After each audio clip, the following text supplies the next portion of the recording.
राहुल गांधी, जयंत चौधरी, तेजस्वी यादव, सुप्रिया सुले, उद्धव ठाकरे और अखिलेश यादव, ऐसे कई नाम जो पॉलिटिक्स के बड़े चेहरे के तौर पर जाने जाते हैं। लेकिन इन सबके साथ एक कॉमन फैक्टर है जो कतई खारिज नहीं किया जा सकता है कि इन्हें विरासत में मिली है सियासत। जी बिल्कुल, लेकिन अखिलेश यादव थोड़ा सा अलग है क्योंकि इसमें उनके पॉलिटिकल पावर के ट्रांसफर की कहानी कुछ अलग रही। उन्हें परिवार और पार्टी के अंदर काफी स्ट्रगल भी करना पड़ा। नेतृत्व के लिए लंबा संघर्ष जो रहा, उसके बाद उनको ये चीजें मिल पाई। लेकिन इन सबसे अलग है यूपी की 4 बार की सीएम बनी बसपा चीफ मायावती की कहानी।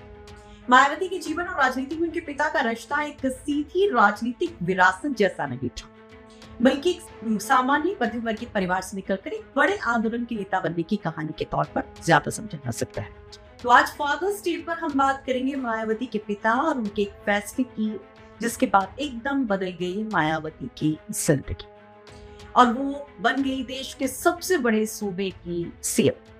वो संघर्ष की कहानी क्या है जिसमें था एक पिता का अपनी बेटी के लिए एक बहुत बड़ा सपना एक बहुत बड़ा अधिकारी बनने का। नमस्कार, आप देख रहे हैं चर्चा में और आपके साथ मैं हूँ सुषमा। फादर्स डे पर पहले तो आप सभी को बहुत सारी शुभकामनाएं।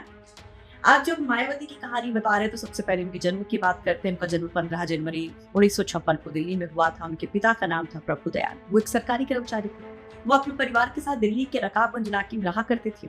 बेसिकली बिलोंग वो करते थे ग्रेटर नोएडा से। उनके पिता प्रभुदयाल डाक विभाग में काम किया करते थे। परिवार राजनीतिक नहीं था और न ही किसी बड़े राजनीतिक घराने से उनका कोई ताल्लुक था।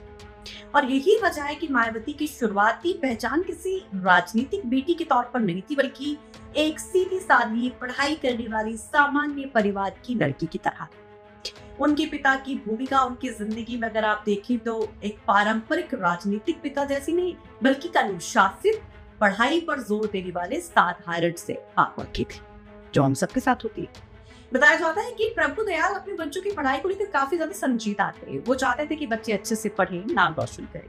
उन्होंने मायावती को भी शिक्षा के लिए काफी प्रोत्साहित किया। वो मायावती को एक बड़ा अफसर बनाना चाहते थे। अफसर बिटिया, जी बिल्कुल, चाहते थे कि उनकी बेटी आईएएस बने, मजिस्ट्रेट बनी या किसी सरकारी नौकरी में कोई अच्छे पद पर रहे। उन्होंने मायावती को खूब पढ़ाया भी इसके लिए। मायावती ने दिल्ली विश्वविद्यालय से बीए किया और फिर एलएलबी की पढ़ाई की। इसके बाद उन्होंने बीएड भी किया और टीचर भी बनी। हालांकि इसको लेकर भी तमाम मीडिया रिपोर्ट्स में कई दावे किए जाते हैं, जिसमें ये कहा जाता है, ये दावा किया जाता है कि पिता बेटियों को पढ़ाना तो चाहते थे लेकिन बेटों की मान्यता नहीं। वो एक भेदभाव वाली उनके घर में एक स्थिति थी। उनका फोकस बेटों पर ज्यादा था। दावा ये भी कि बेटियों की पढ़ाई पर वो कम खर्च करना चाहते थे, सारा खर्चा बेटों के लिए करना चाहते थे। और मायावती की biography Behen ji rise and fall of Mayawati में लेखक अजय बोस ने अपनी किताब में बाकायदा मायावती के स्टेटमेंट को कोट करते हुए लिखा है कि उनके पिता उनके भाइयों पर तो काफी पैसा लगाकर अच्छा पढ़ाने लिखाने पर खूब ध्यान दिया करते थे। इसके विपरीत एक लड़की होने की वजह से उनको एक साधारण सरकारी स्कूल में ही पढ़ने का मौका दिया गया। ये कोट किया गया मायावती को। आपका ये कहना मायावती का इसमें है कि वो अपनी मेहनत और लगन के साथ आगे बढ़ती गई, पढ़ाई में भाइयों के मुकाबले काफी अच्छा प्रदर्शन करती गई। लेकिन मायावती के राजनीतिक जीवन को लेकर जो एक अलग कहानी है, उनके असली पिता जैसा प्रभाव किसी पारिवारिक रिश्ते से नहीं बल्कि कांशीराम के साथ उनके जुड़ाव से जो आया, अब उसके बारे में जाने। कांशीराम ने उन्हें बहुजन आंदोलन की राजनीति में आगे बढ़ाया और उन्हें एक संगठनात्मक नेता से लेकर मुख्यमंत्री बनने तक का रास्ता दिखाया। इसलिए राजनीतिक तौर पर अगर पिता तुल्य प्रभाव की बात की जाए तो कांशीराम का ही नाम आता है सामने। वो प्रभुदयाल बल्कि कांशीराम थे जिन्होंने इस तरह से मायावती को खड़ा किया, जो खुद मायावती भी कह चुकी। बीएड करने के बाद मायावती आईएएस की तैयारी कर रही थी। दिल्ली के जेजे कॉलोनी इंद्रपुरी में वो एक टीचर के तौर पर नौकरी भी कर रही थी ताकि कुछ पैसे जुटाए जा सके। हालांकि बाद में 1977 में कांशीराम के संपर्क में जब वो आई तो उन्होंने एक बड़ा फैसला लिया पॉलिटिक्स में आने का। उनके पिता को जब ये बात पता चली वो काफी नाराज भी हुए थे और मायावती से घर छोड़ने या फिर सिविल की तैयारी जारी रखने की बात कही। या तो आप घर में पढ़ाई कीजिए, तैयारी करिए सिविल सर्विसेज की, या फिर राजनीति में जाइए। मायावती को इसका हमेशा हालांकि पहले से था मालूम कि अपने पिता के मिजाज को अच्छे से जानते थे। तो ये भी कहा जाता है कि मायावती कुछ कुछ तनख्वाह से पैसे बचाती रहती थी और फिर उन्होंने पिता के खिलाफ एक बिगुल मचा दिया, बैग उठाया घर से निकल गई। इसके बाद वो दिल्ली के करोल बाग के वामसेवक के दफ्तर पहुंची और यहीं से मायावती के राजनीतिक जीवन की शुरुआत हुई और उन्होंने फिर पीछे मुड़कर कभी नहीं देखा। हाँ, कई और किस्से भी हैं जब मायावती पहली दफा सीएम बनी थी तो उनके पिता का रिएक्शन कैसा था आपको जरूर बताएंगे, लेकिन पहले देखिए मायावती का राजनीतिक सफर।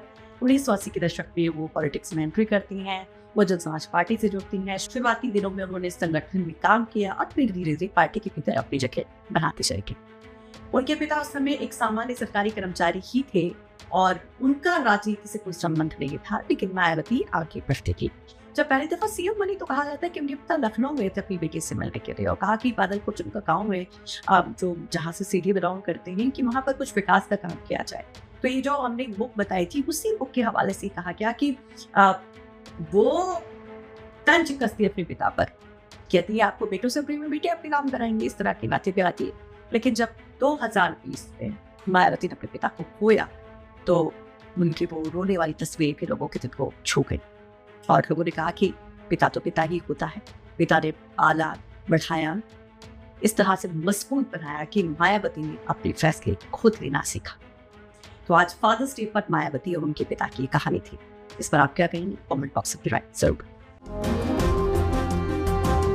जब आप टिकट बांटने की बात करते हैं तो ज्यादा वक्त नहीं गुजरा, आप बोलते थे कि पूरे सहारनपुर की 7 की 7 सीटें मैं दूंगा, मैं बांटूंगा और 7 की 7 सीटें मैं कांग्रेस पार्टी के लिए लड़ाऊंगा। क्या अभी भी उसी स्टैंड पर है? कांग्रेस? हाँ। मैं तो अपना इस्तेमाल ही नहीं करता हूं, मैं कांग्रेस इस्तेमाल करता हूं।